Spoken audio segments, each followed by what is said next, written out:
All right, let's go Ruth chapter 2. Ruth chapter 2. If you don't have a Bible, we'll have the text up on the screens behind me in just a little bit. We also have some physical Bibles kind of scattered around the room. If you don't own a Bible of your very own, take that physical one home. We believe that God uses His Word for all kinds of important things, but chief among those important things is that He uses it to reveal Himself to His people. We want you to know God. We want everything in and about and around your life to be shaped by that knowing Him. And if the Scriptures are what He uses to do that in you, let's just start reading the Bible together. I think He'll bless it. I think He'll use it to His good purposes and for your good as well. All right, so Ruth chapter 2. So we are a few weeks now, or not even a few weeks, we're like 5 weeks now into our effort to kind of dig into the book of Ruth together. Ruth is a short little story happening during the time period of the Judges. And so if you're not familiar with the Old Testament very much, if maybe you're new to the church, new to the Bible, the Judges is a kind of a calamitous time in Israel's history. Shortly after they entered into the Promised Land, which you think would be this really nice, sweet, pleasant time, but that's not the case at all. It's the middle of a few hundred years of national level chaos. National level calamity, sin, and all the consequences that come with it. The writer of Ruth zooms their focus in, while Judges tells the story on the national level. The writer of Ruth zooms their focus in on one man's family living in the tiny little town of Bethlehem, all right, a man named Elimelech. All right? This national level calamity has brought famine on the land, and so the weight of the full story is kind of bearing down on our tiny little story, but the writer of Ruth kind of zeroes their focus in to tell how this national level calamity is affecting this one family. All right? And so Elimelech packs up his family and he sojourns, we're told, to the land of Moab, the neighboring land of Moab, in order to find food for his family. And if you frame it only in that context of a man trying to provide, well then Elimelech sounds like a rock star, right? Like, who doesn't want to celebrate the guy who does what he can do to try to provide for his family? That guy ought to be applauded. The problem, though, is we know what Moab is and who Moab is. It's not a step up. It's not a positive move. Elimelech takes his family to a more sinful place during a time period where God's people are being called to repentance. That's the opposite direction where God's calling him to go.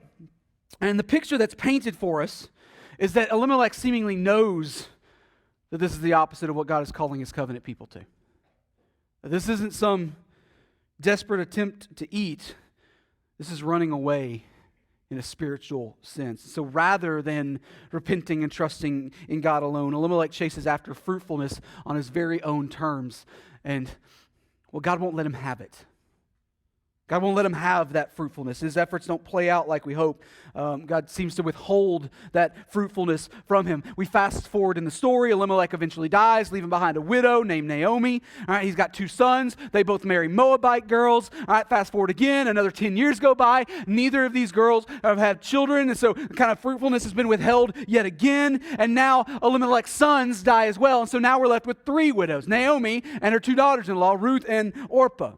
And it's at this point that Naomi decides, it's time to go back home. All right, I'm going to go back to Bethlehem. All right, I can't stay here anymore in Moab. It's time for me to go back home. So she picks up, she goes back home. Orpah stays behind. Ruth travels with her. They're going to have a better life. They got to try something different. And the bulk of chapter 1 is dedicated. The bulk of chapter 1 is dedicated to kind of this interaction. Naomi's all depressed, and she believes that God is actively working against her to prevent anything in her life from ever being good ever again. She's depressed, really. But Ruth takes the initiative to go out and glean in the barley fields, we're told. They finally make it back to Bethlehem. Ruth has this kind of initiative, industrious moment. She says, hey, let me go glean for us. Let me go and provide. And gleaning was the practice of leaving the edges of a field unharvested so that the poor could come and collect food, right? And so we've talked about that in here before. And so last week, we watched Ruth jump all over that opportunity.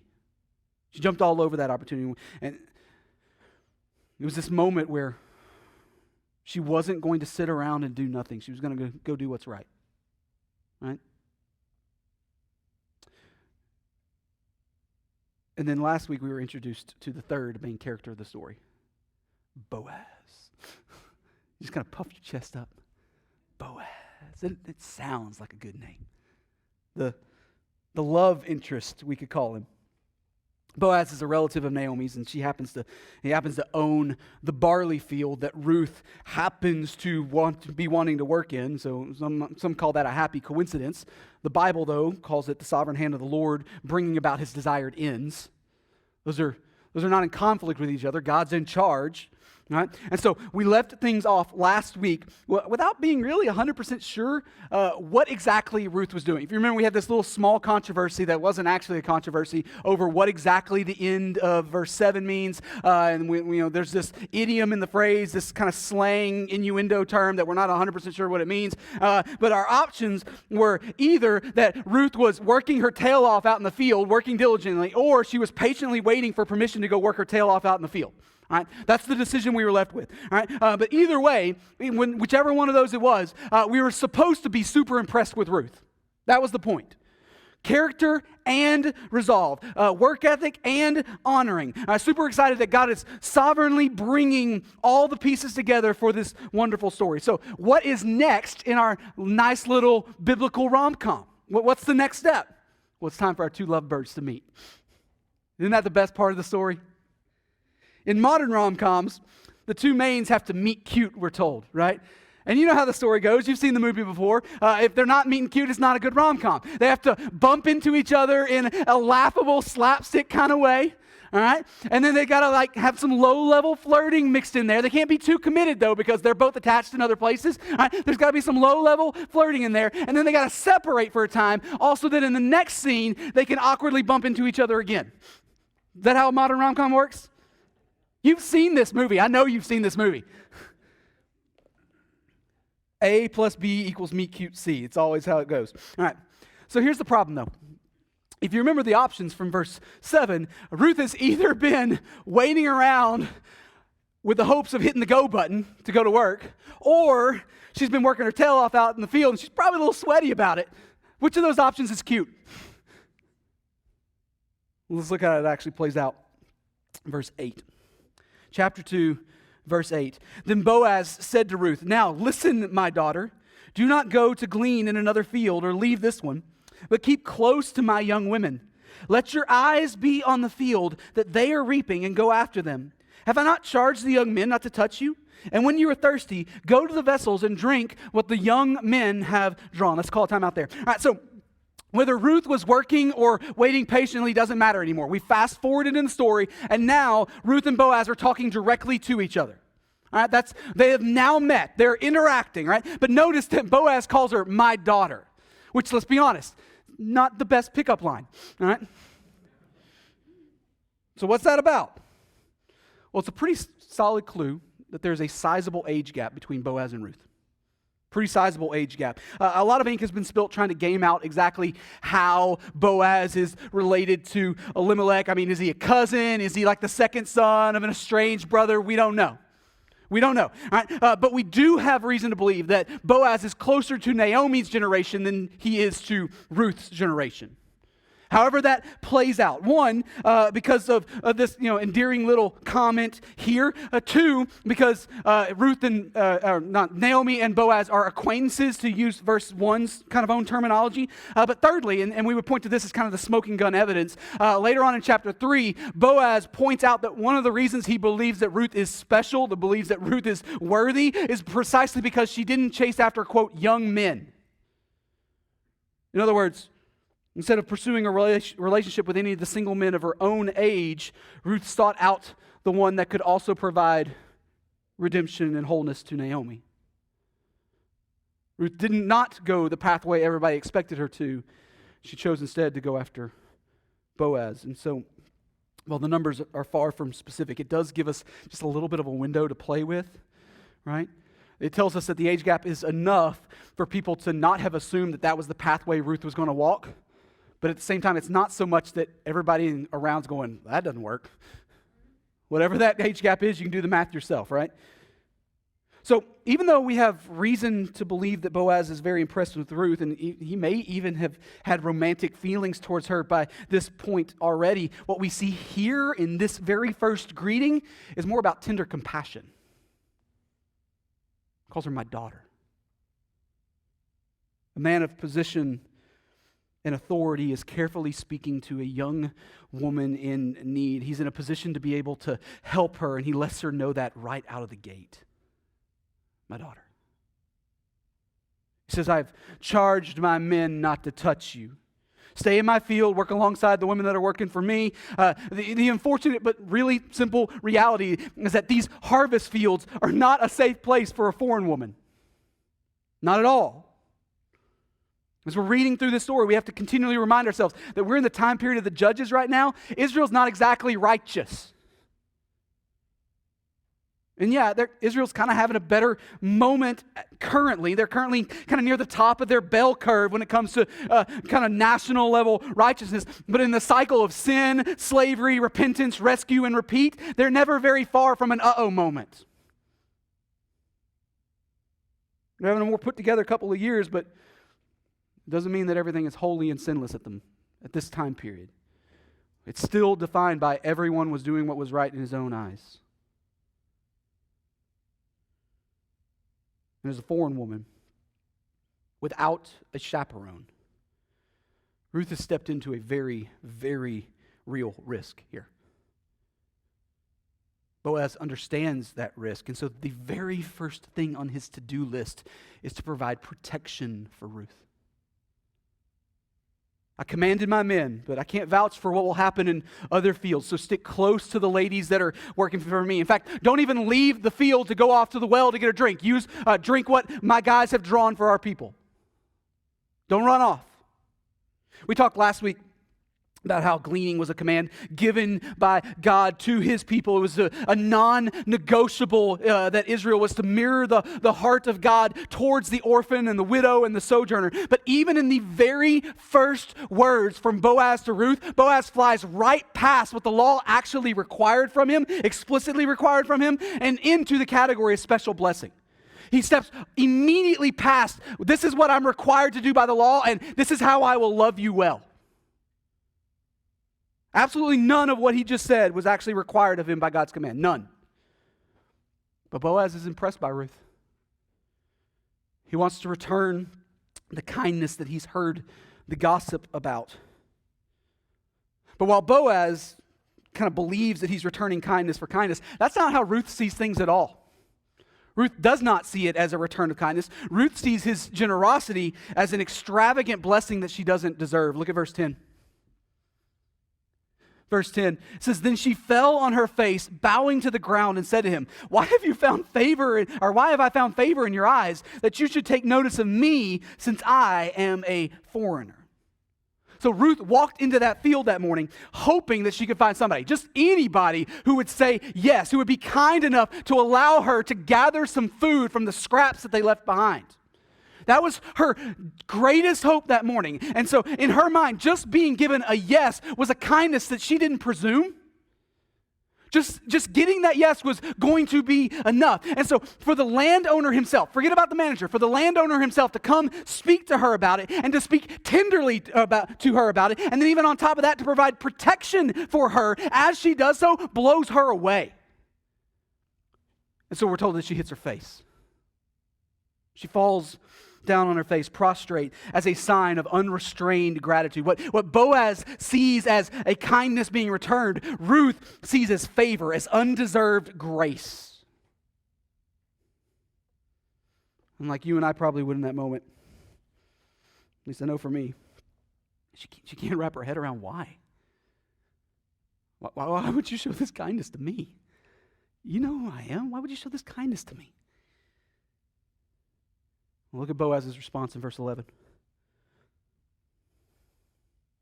But Boaz answered her, all that you have done for your mother-in-law since the death of your husband has been fully told to me, and how you left your father and mother and your native land and came to a people that you did not know before.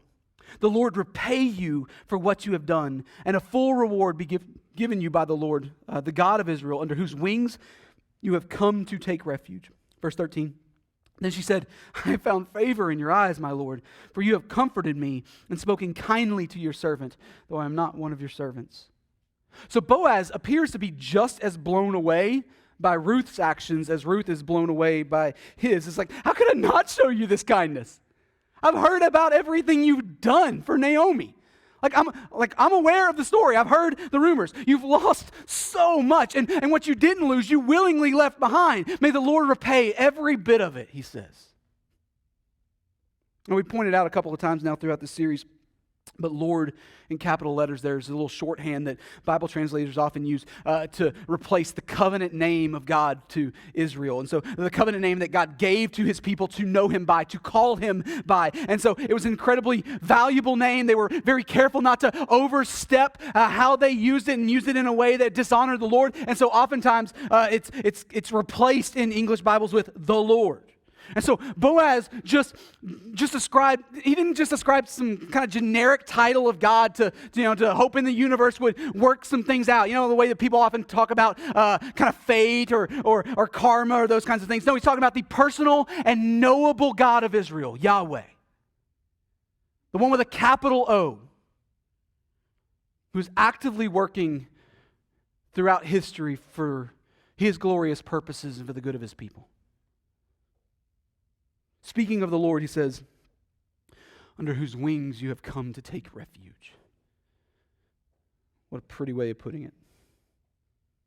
Boaz understands what it means for Ruth to leave her people in Moab and cling to Naomi and cling to Israel. It means that she's also clinging to their God as well. If she's going to have salvation from the storm, if she's going to be protected, it will come under his wings. Ruth didn't just leave behind her family and her culture. She sought refuge in the loving care of Yahweh. And so not only does Boaz publicly request God to provide for her in exactly those ways, but it appears that he also steps up in ways that he is able to be an instrument of all that reward that he wants God to give her. Right? He's already working on it. He sees his role as being a part of the way that God is going to bless her. And just like before, Ruth returns served by showing gratitude once again, right? She's not like, oh, okay, yeah, I had it coming.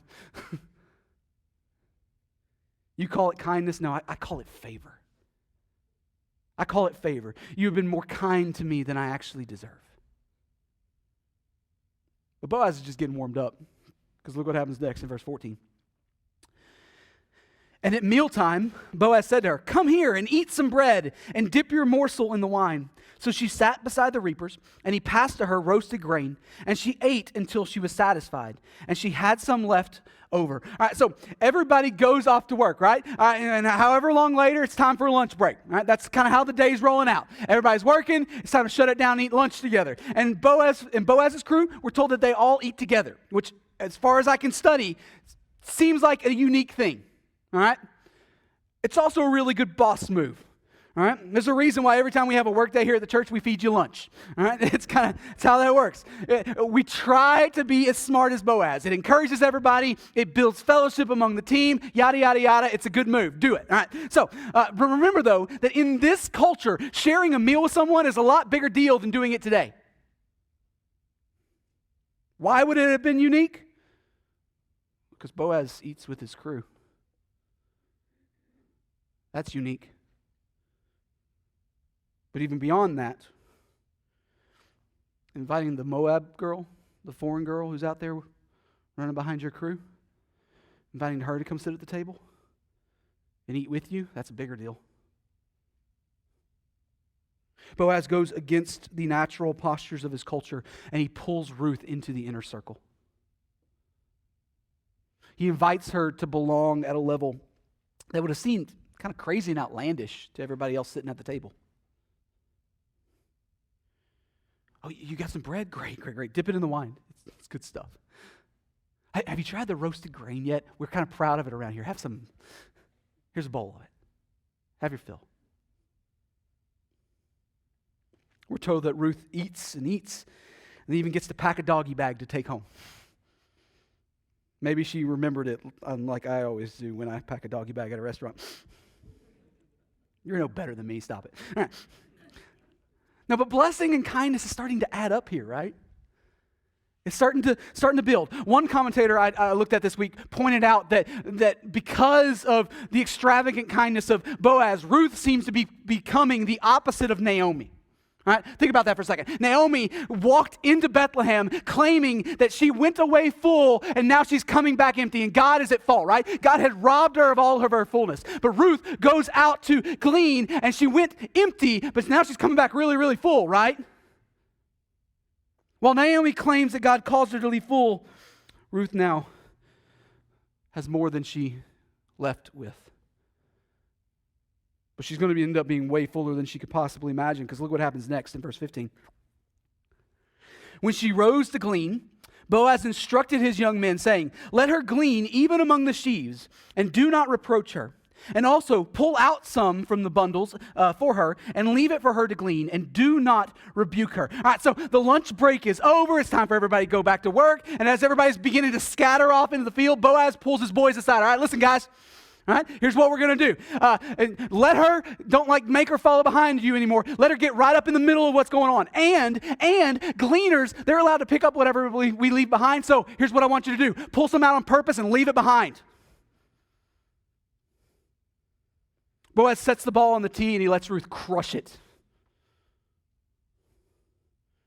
This is an astonishing level of generosity here. This is how Boaz earns his keep. This is how Boaz provides for his own family, and he's yanking it out of the profit margin. She can have it. Let her have it. In fact, make it easy for her to have it. There's absolutely nothing, 0%, absolutely nothing in the law that will require any of this from Boaz. So obvious questions arise, right? Like, why is he doing this? What has gotten into old Boaz? Is he trying to repay the kindness at a level that he thinks Ruth has already shown? Is he trying to measure up and try to, balance the scales here? Is it some pious attempt on Boaz to go beyond the law so he looks good to God? Is that what's going on here? All right, no idea. We can argue amongst ourselves. Is it special affection? There's a little bit of flirtation buried in it. I don't know. Whatever is going on, though, what we need to see here is that Boaz is consciously and intentionally stepping up as the fulfillment of every material thing that he just asked God to bless Ruth with. Every material thing. Okay, well, what about all the non-material stuff she lost? Patience, grasshopper, it's coming. Verse 17. So she gleaned in the field until evening, and she beat out what she had gleaned, and it was about an ephah of barley. And she took it up and went into the city. Her mother-in-law saw what she had gleaned. She also brought out and gave her what food she had left over after being satisfied. Verse 19, and her mother-in-law said to her, "Where did you glean today? And where have you worked?" All right, let's call time out there. All right, so Ruth works all day long, we're told, right alongside everybody else. She just rakes it in. All right, she's just doing well. She shuts down cleaning at sundown like everybody else, and she immediately sets to work beating out the barley grain. You don't want to carry around all the stalks. You just want the stuff you can eat. So they beat it real quick, and that's what you can eat falls out of there. All right, and so we're told that when all's said and done, Ruth has gathered an ephah of barley, which is a fun word, right? So what in the world is an ephah? Well, it depends on who you ask, actually. There's a little bit of debate. Some, the conservative estimates, argue that it's 3/5 of a bushel. You're welcome. Others argue that it's as much as a full bushel. And if you're thinking to yourself, that's really hard to visualize still, don't worry, I got you covered. Oh. Here's 40 pounds of barley, guys.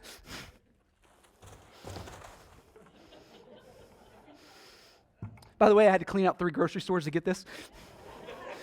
If you go to Hannaford later looking for barley, I'm the jerk who robbed all the barley. All right. I hope you understand. That's a lot of barley. It's a lot of barley. In fact, it's likely a month's worth of food for Ruth and Naomi. That's a lot of barley. Ruth gleaned about the same amount of barley that all the paid employees would have gathered that day. And I highly, highly doubt, just speculation on my part, but I highly doubt that industrious young Ruth is just going to sit there and stare at the pile of barley. This isn't just enough to eat. This is enough to sell. It's enough to sell. Ruth gets home with a crazy amount of grain, and because she remembered, a doggy bag full of today's lunch that she didn't go there with. And Naomi doesn't know how to process it. She has no idea. Where'd you go today? Whose field did you glean in? Now, before we get to Ruth's answer, and we will, there's a question that I think we need to ask out loud. Where was Naomi during the time that Ruth was working? Where was she at? Naomi is older, but she's not too old to get out there and work alongside Ruth. Yes, the work would have been hard. Naomi obviously would have been slower than Ruth at the practice, but if the choice is eat or don't eat, I think Naomi probably could have been helpful, right? I think she probably could have had something to offer here, but so we have to make some assumptions reading between the lines, but it appears that Naomi didn't go with Ruth because she didn't think that Ruth was going to be very successful, that it wasn't worth her time. So she chose instead to what appears to be moping around the house all day. Before Ruth walks back in the door in verse 18, we've got exactly two things that Naomi has said since walking back into Bethlehem. The beginning of chapter 2, where she gives Ruth permission to go and glean without going herself, and then the end of chapter 1, where she accuses God of bringing calamity upon her. Naomi's not exactly in a go and do what she can kind of place right now. That's not her world at the moment. She allows Ruth to go, but it doesn't appear that it's optimistically. She just kind of lets her do. In fact, Naomi doesn't even seem to show the same level of concern that Boaz did for Ruth's protection when she sends Ruth out. See, not only did Naomi probably not think Ruth would come back with any food, she might not have cared if Ruth came back at all. Naomi's in a dark place. Naomi's been by herself all day long with nothing but her misery to keep her company. How you do in those moments? Does it get better by the end of the day, or you just compound it? Naomi's been compounding the problem. But then Ruth finally walks back in the door, and Naomi's world turns upside down. Right? Did you see that change? Where did you go? Whose field did you go into? It appears that the extravagant favor of Boaz is beginning not just to just affect Ruth, it's beginning to affect Naomi as well. Look at verse 19. And her mother-in-law said to her, "Where did you glean today? And where have you worked? Blessed be the man who took notice of you." And she told her mother-in-law with whom she had worked and said, "The man's name with whom I work today is Boaz." Verse 20. And Naomi said to her daughter-in-law, "May he be blessed by the Lord, whose kindness has not forsaken the living or the dead." Naomi also said to her, "The man is a close relative of ours and one of our redeemers." All right? So, we talked last week about how Ruth just happened to end up in Boaz's portion of the field, that it wasn't some kind of scheme, some kind of angle that Ruth and Naomi were working, trying to manipulate before she went out there. And this is further proof of that, right? Naomi had no idea where Ruth worked for the day, and Ruth has no idea who Boaz is before this conversation. And she doesn't know. But even more so, we also see proof here that God is sovereignly working over the whole affair. That none of this is outside of his control. You can just imagine kind of Naomi's face lighting up as she hears Boaz's name said out loud. "Boaz, you say?" "Oh, Ruth, I know Boaz. He's a nice man." She says he's a close relative of ours and is one of our redeemers. So what's a redeemer? Well, it's the third Jewish custom that bears significant weight on the story of Ruth.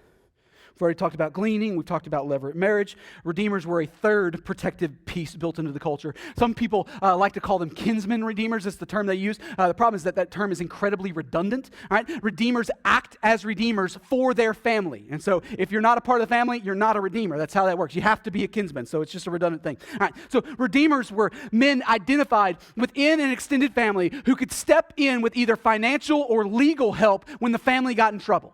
All right, that's what's going on. They would protect and preserve the resources of the family. For instance, the redeemers could buy back land that had been sold off to cover a debt. They would buy it back so that land would stay inside the family. All right? In Leviticus 25, God singles out redeemers as being able to buy someone out of slavery and set them free. In Numbers 35, the closest redeemer was the one responsible for pursuing and avenging the murder of a loved one. All right?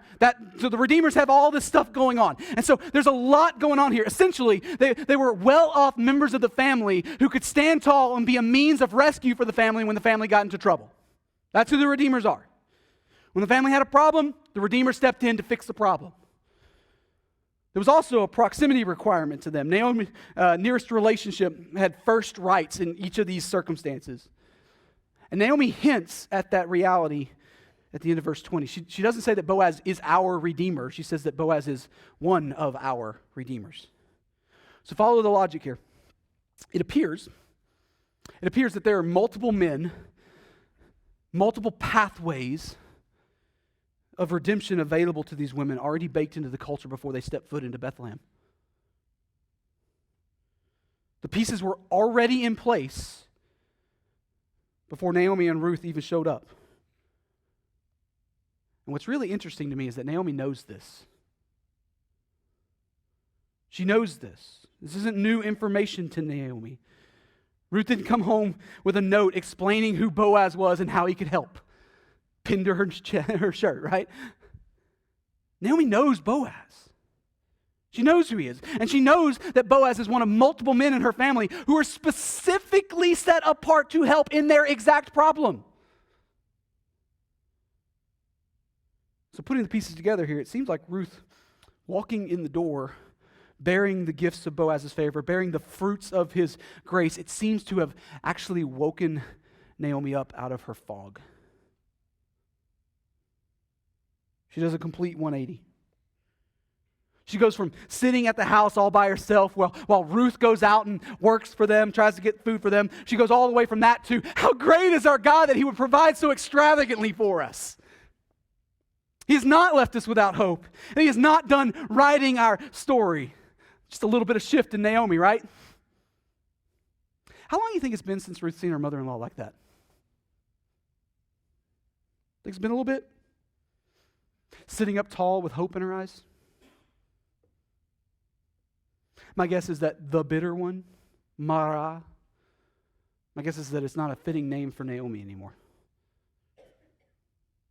Church family, showing favor in a favorless world, it changes people. It changes people. To be more gracious and open-handed than you have to be in a given situation, it stands out like a sore thumb in a world that doesn't do grace very well, right? Have you noticed that about our world? We don't even do forgiveness and moving on very well. Undeserved blessing is completely alien.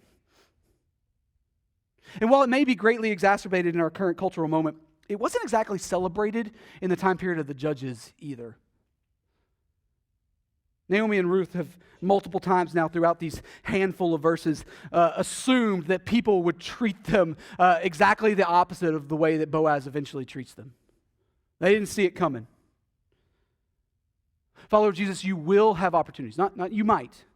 You will have opportunities in your life where you are in a unique position to be gracious when no one else cares to be gracious.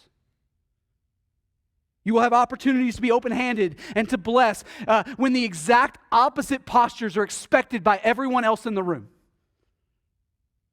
And how you steward that opportunity matters for more than just your momentary obedience or disobedience.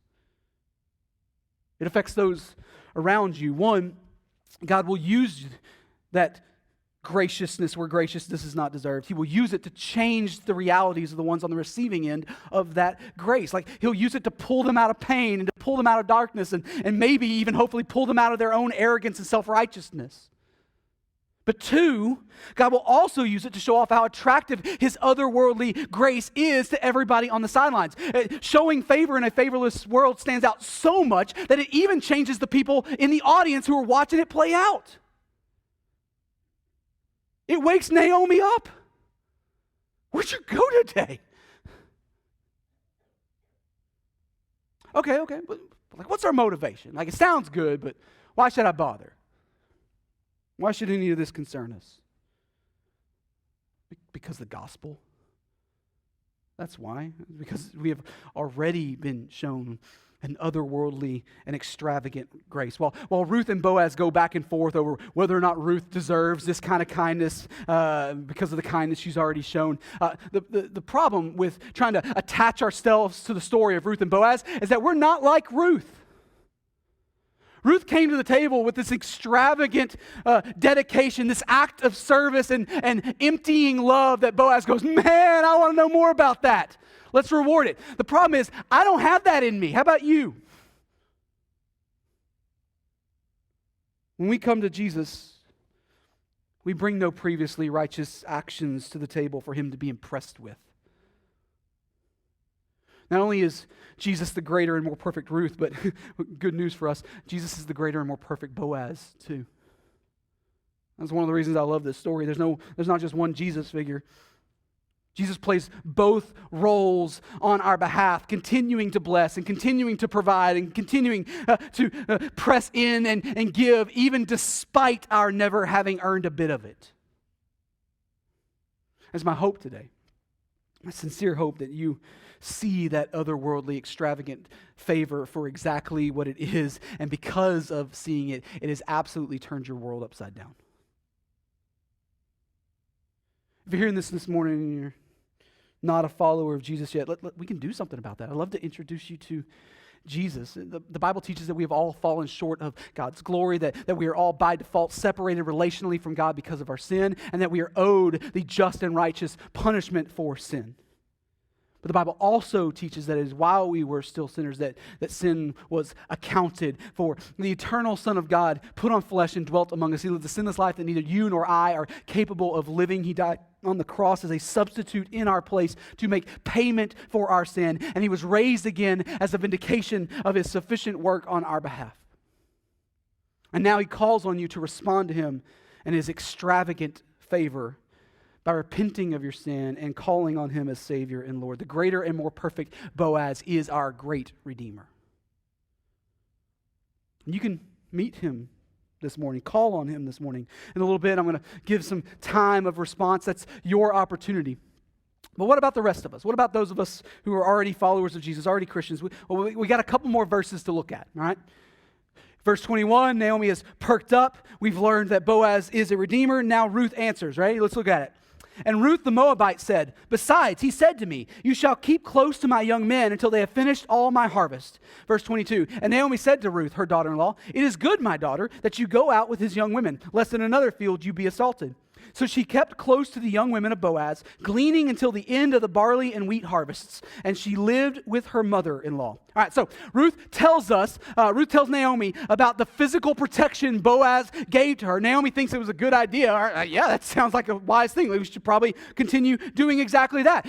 But then we get some insight into the timeline that flowed after this moment. All right, Ruth didn't just go to work in the field for one day and get an ephah of barley. No, she kept going back out there day after day after day after day until the end of the barley harvest, and then until the end of the wheat harvest.